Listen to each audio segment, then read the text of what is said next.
there is a quiet revolution happening across Africa, one that is shaking the foundations of a centuries old system. Africans, particularly the Yoruba people, are beginning to question Islam, how it came to the continent, how it dominated our cultures, and how it erased our indigenous traditions. This is a story of awakening, resistance, and reclaiming what was lost. It is happening, guys. Many people are leaving Islam. They are very vocal about leaving Islam. They are not making it quiet. They are actively speaking up and hosting live streams about it, to the extent that some people have gone as far as to publicly change their names. Because when Islam takes over, these parts, especially like the Yoruba people, they had to change their names to Muslim names. So you will find a Yoruba person called Ahmed, Muhammad, because of their links to Islam. But now they're saying no more. We want nothing to do with this religion. And they are walking out in their droves. Guys, do you know that somebody has publicly named his dogs after the Prophet of Islam? He did a naming ceremony for his dogs, little baby dogs, and named those dogs after the Prophet of Islam.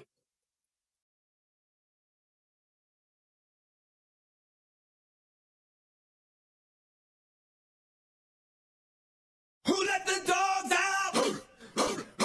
Who let the dogs out? Who let the dogs out? Who let the dogs out? When the party was nice, the party was pumping. Akwayomo, orúkọ ọmọ yìí ó mọ jẹ́ Ànábì Muhammadu sallallahu alaihi wasallam. Ànábì ọmọ rẹ̀ ni ó jẹ́ o. Ọmọ rẹ̀ bí Ànábì. Bẹ́ẹ̀ ni o. Ànábì wo bí? Ànábì wo bí? Ànábì Muhammadu afọ́rírẹ́ lẹ́yìn o. Ànábì Muhammadu salatu.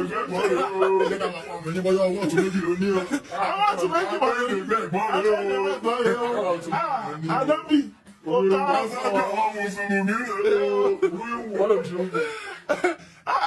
Ànábì ó ṣe wá dá ọmọ kámẹ́rà ọmọ yìí dá o àpò ayọ̀mọ́ o. So in order to understand this revolution, it is important to understand how Islam arrived in Africa. And to do that, we need to go back in time. Islam entered Africa through trade routes and conquest. Now, trade routes, they did this by exchanging goods, services. But in order to have favorable business deals, if you were not converting to Islam, you were not going to get favorable deals. So converting to Islam was profitable. Converting to Islam was beneficial for the people because they saw that if we convert to this religion, we get better deals. And over time, the conquests started. And these were carried out by merchants and armies who brought not just goods, but also their belief system. And over a period of time, it grew, often replacing the spiritual practices that connected us to our lands and our ancestors. But as we dig deeper, we have to ask the question, was this adoption truly voluntary? Or was it tied to survival in a world dominated by power and politics? التقيت بهذا الرجل الطيب وأريد أن أتعلم منه. سيدي قل لي من أين أنت؟ من نيجيريا. نيجيريا. أيوة. وأنا أريد أن أستفسر عن العمامة. لماذا هذه العمامة كبيرة هكذا؟ أيوة. وعليكم السلام ورحمة الله وبركاته.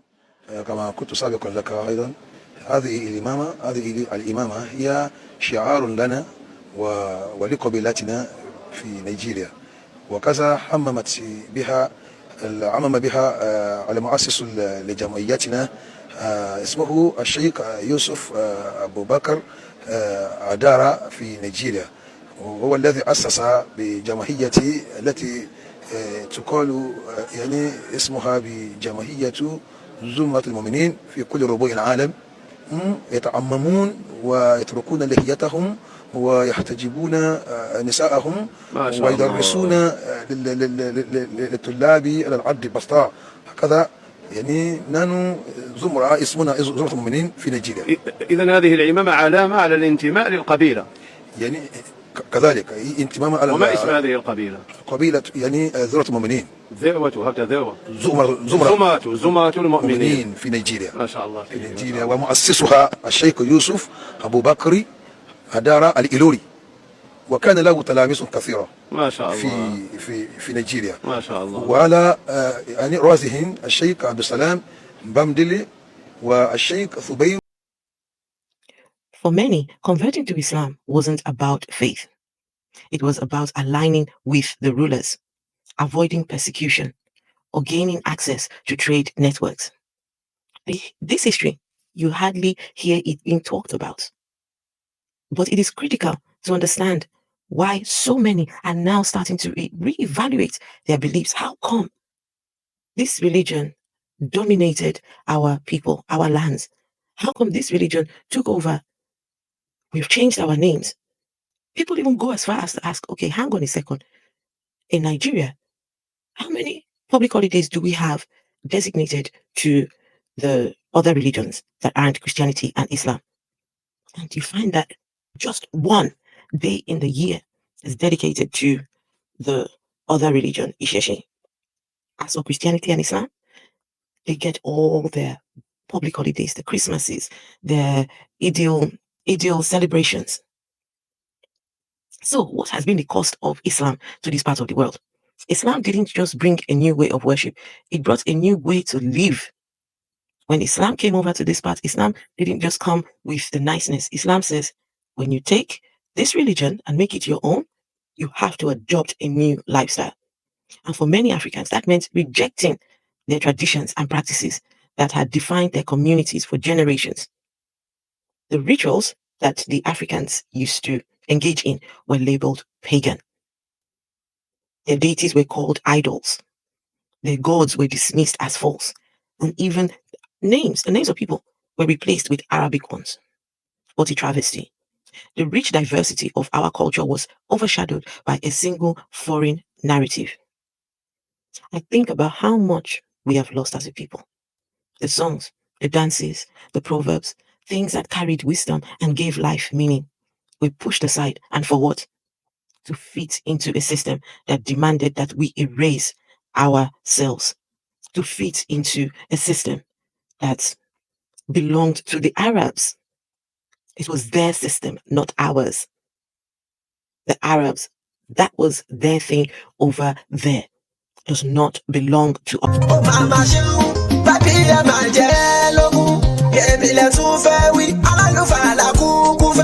Aṣọ ìgbàlódé là ń bá yín wọ̀ àdúródédé mọ́tò ayọ́kẹ́lẹ́ ń bẹ̀rẹ̀ sí. Ó máa ma ṣeun bábí ẹ máa jẹ́ lógún èmi lẹ tún fẹ́ wí alálùfáà làkúkú fẹ́. Aṣọ ìgbàlódé là ń bá yín wọ̀ àdúródédé mọ́tò ayọ́kẹ́lẹ́ ń bẹ̀rẹ̀ sẹ̀ kó béèrè wá kí mi sílé yàrá mi dùn rí lójú yẹ̀rì etí góòdì ní àbí diamond iPhone lókèlókè là ní lọ́wọ́ àpọ́nlé ń kọ́ àgbà yìí gbogbo bí a bá dé wọ́n ní ẹ̀rọra ẹ má wọlé àyà oníkéwu èmi ò ṣàbámọ̀ pálúfà mo fẹ́ mi ò ṣàbámọ̀ pẹ́lẹ́ àsùnà mo kúkú jẹ́ ẹ̀bà ń kẹ́mi tó sọ mi dẹ̀.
us.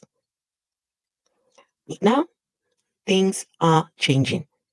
Among the Yoruba people, especially, there is a growing movement of individuals asking bold questions. On platforms like TikTok, they're sharing their stories. They're challenging the doctrines of Islam. They are taking apart all the hadiths. Some have even gone as far as to invest in buying the physical hadiths. So when they're reading and hosting these lives, they're not just speaking from ignorance, they're speaking from exactly what's in the book. Mùsùlùmí bákan náà ni gbogbo àwọn mọ́ṣáláṣí lọ́dọ̀ wa ẹ kírun àfẹjà kò sí mọ́tò ẹ̀mí mọ́lẹ̀ ó dúró dáadáa ẹ jẹ́ àkírun ó yá. ṣáfù kò kárí àlùwàlá. kẹ tó pèrun tí n bá ti sọ pé aláwù ní alájùlẹ ti mọ̀ pé Allahu Akbar nìyẹn so tí n bá ti kà tí n bá ti ṣe tí n bá ti débi ìyẹn àwọn nọ̀sára yẹn ẹ ti mọ̀ pé lẹ́yìn yẹn. àwọn kìrìsìtẹ́nì bẹ́ẹ̀ ni àwọn kìrìsìtẹ́nì ló jẹ́ nọ̀sára Muslim àti Christian Islam àti Christianity àwọn méjèèjì bíi plus and minus ni wọ́n jọ ń bára wọn jà ni. so ẹ bẹ̀sẹ̀ bá ti ń júbẹ̀ fáwọn nọ̀sára ẹ máa dárúkọ ẹ̀. ẹ máa dárúkọ ẹ̀. so àwọn èèyàn wa gbọ́dọ̀ lárúbáwá ẹ mọ̀ pé àǹfààní àwọn nǹkan tàbí káwọn èèyàn wa mọ̀ náà ní kọ́ mọ̀ fún ẹ̀ ní Yorùbá. bẹ́ẹ̀ni ẹ̀yin Sàláfì 1990 ẹ̀tọ́ sáfù ẹ̀yin àlìsúnà bákan náà ni wá mọ́ṣáláṣí tiwa àwa ò sí pé Sàláfì kan 1990 ni àlìsúnà kan bákan náà ni wá mọ́ṣáláṣí wa. ẹgbẹ́ kamọ̀. ṣáfù jàmáà lọkùnrin. ẹ ti ní àlè gbọ́ tí dání o èmi náà ti gbé ṣọ́ọ̀tì dání bí o. ẹni ọtí Allah àgbà ìrún wa o. ẹni ọtí ẹ bá lẹ́gbẹ̀ẹ́ láti ẹgbẹ́ sẹ́gbẹ̀ẹ́. Dẹ́tí ni ọtí àwọn àgbà ọtí àwọn àgbà. wọ́n máa já yín bọ́tẹ́ bá tún gbé sókè o. Ok mo ti gbé lẹ̀ mi ní ti sókè mi. àbúrò ọmọ dẹ́rùbà yẹn aláàgẹ́ ní kẹ́mu tí ó ní kọ́. These people are exposing the inconsistencies in Islam's teaching, but most importantly, they are digging deep into the life of the Prophet of Islam. How is this an exemplary figure when he engaged in all these many atrocities? Through these lives, I have heard so many things about what the Prophet of Islam got involved in during his time, and I will say a lot of it was diabolical. But the people who sold Islam, they made Islam look beautiful. They made the Prophet look like he was angelic and hid the truth. But these people, they are pulling it out. They are taking down all the lies that were told, and they are showing the people word for word reading from the Quran. Their voices are beginning to be loud and unapologetic and inspiring others to wake up. Take the Yoruba lives on TikTok. They are not just your casual conversations. They are powerful testimonies for some. Some people who were scholars in Islam have come there and have confessed that yes, this religion is not for us. Some scholars have come there and they have failed to defend their belief. They've come on these platforms and they just have been made to look ridiculous. People are shedding light on the gaps and contradictions in this religion. And more importantly, they're reconnecting with their heritage. A lot of them are becoming proud to call themselves an Isheshe person. There was a time when Isheshe was demonized. The practices of these people were demonized. They could nearly kill you if you were to practice your traditional customs. You could not boldly proclaim that you were a follower of Isheshe or any other traditional practices. And more importantly, now they are saying enough is enough. This foreign religion, well, religions considering Christianity as well, they're saying, no, we are taking it back and we are reclaiming our identity. We are reclaiming our Yoruba identity. We are claiming our indigenous identity. One of the most striking things about this movement is how people are reclaiming their indigenous names. Names carry meaning in this part of the world. They tell a story about who we are and where we come from. And for years, many Africans carried Arabic names, sometimes without even knowing the meaning of their names. Now they're saying no more. They're taking back their names, and with that, they're also taking back their sense of self. I saw a story about someone who changed their name from Abdullah back to a Yoruba name that honored their family's lineage. Such a powerful moment. It isn't just about rejecting Islam. It is about embracing a history and identity that was almost lost. Of course, this is not easy. Many of these individuals have faced backlash because Muslims and Christians are the majority in this part of the world. So they have quite an uphill battle in front of them.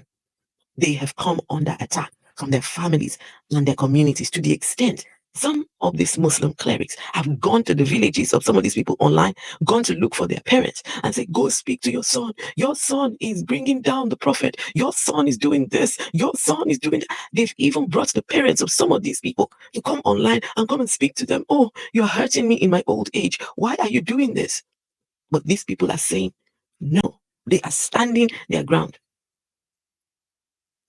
These people are living Islam one by one, family by family, especially in Africa. If your family are against you, it can mean losing everything. Your support system, your safety, your sense of belonging. Yet they persist. They're saying, we are not backing down. Why? Because the truth for them is worth it. Islam was not their religion to begin with.